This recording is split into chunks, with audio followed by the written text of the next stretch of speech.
Amraveedu Calling. What an impressive title. And it definitely does provoke a lot of thought about what exactly is the authors, Sridhar, a senior journalist, and also Lingala Panduranga Reddy, who is a historian.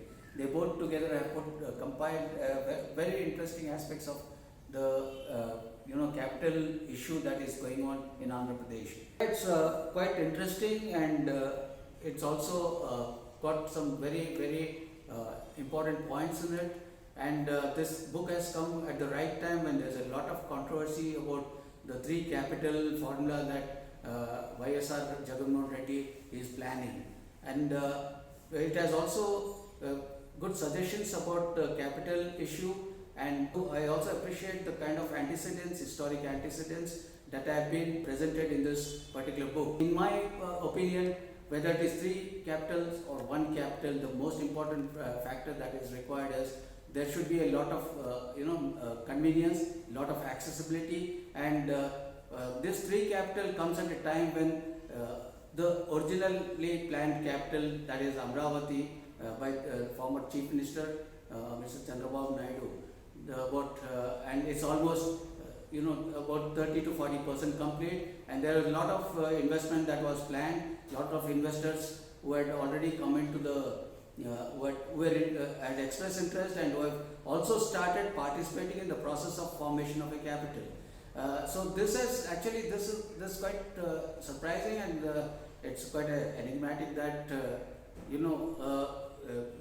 a process which is almost half complete is now going to be reversed. You cannot take politically motivated decisions, because politically motivated decisions can actually disrupt in the negative sense the entire established processes or established conventions. I am not, in my opinion, I don't say that you don't take unconventional decisions. You need to take new ideas are always welcome, but you need to take decisions that are actually logical and which actually can be very productive and also useful to the people. You can't take decisions because you just thought that this is a new idea and I put it across. Because three capitals can, as most of the critics say, it can always prove to be disastrous, because it can, there are a lot of issues that are involved in that, lot of disruptions. I mean, lot of disruptions in the negative sense again, economically, physically, politically, and in terms of human resources, in terms of the delivery systems. From my point of view, there is going to be a lot of confusion if there are three different places that we need to go to get our grievances redressed or our problems solved. Whenever you talk about a capital being shifted, always Muhammad bin Tughlaq comes to mind, okay. And after, he also relented later and he changed it to status quo. But here is a person who's thinking in terms of creating three capitals. So it's quite ironical, and maybe it's quite paradoxical. If you look at it from an economic point of view also, there is a 3 time spend on three capitals rather than a one-time spend on one capital, because there are a lot of logistic issues involved, lot of official issues involved, lot of manpower issues involved, and lot of, when you look at it when you analyze all these aspects, it means that you are actually increasing your economic burden threefold when it comes to three capitals, and that too, it doesn't serve any purpose, because it is going to only end in a lot of confusion. Like you can't ask a person to, if there are three aspects, like there's a judicial aspect where you have to go to the court, and from there you need to, if you have a legislative problem related to the same problem, you need to come back to the legislative capital, then you need to go to the executive capital to get all these files signed, and I don't know whether what happens to the bureaucracy, because if you are talking about executive, the bureaucrats have to run from Kurnool to Vizag to also Amravati, so-called Amravati, for getting certain things done. So the entire process is going to stop.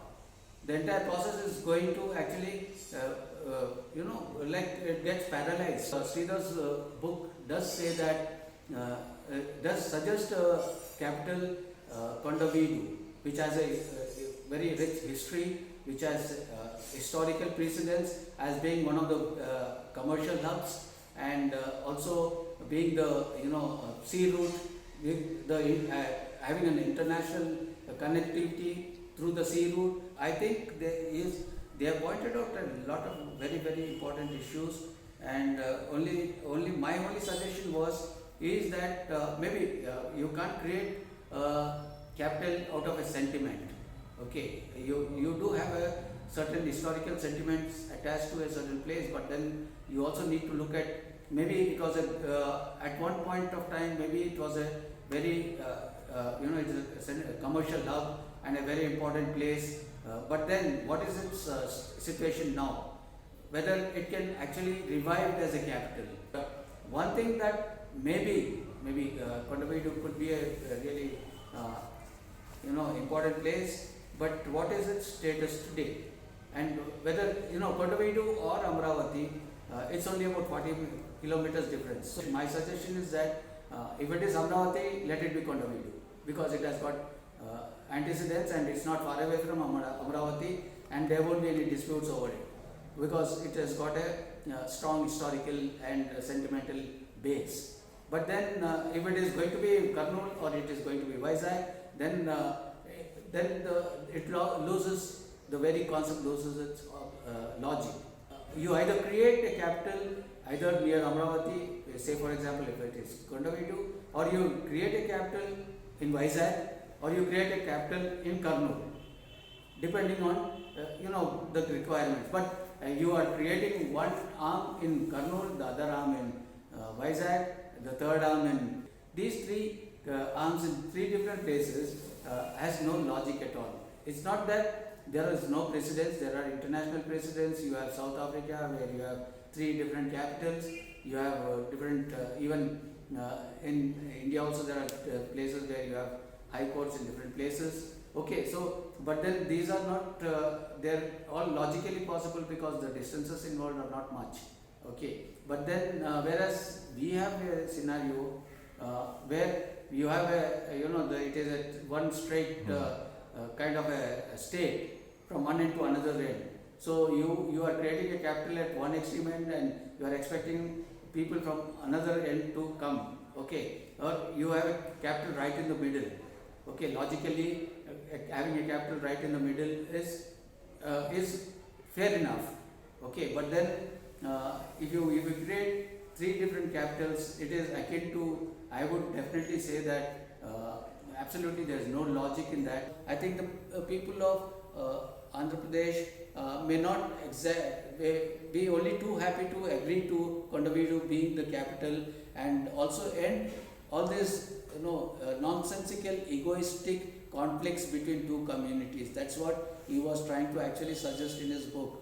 And I think that could be a great idea, because maybe that could silence or mute the egos, and there could be a common agreement, and there could be no voices expressed against capitals in Amravati or other parts of the state.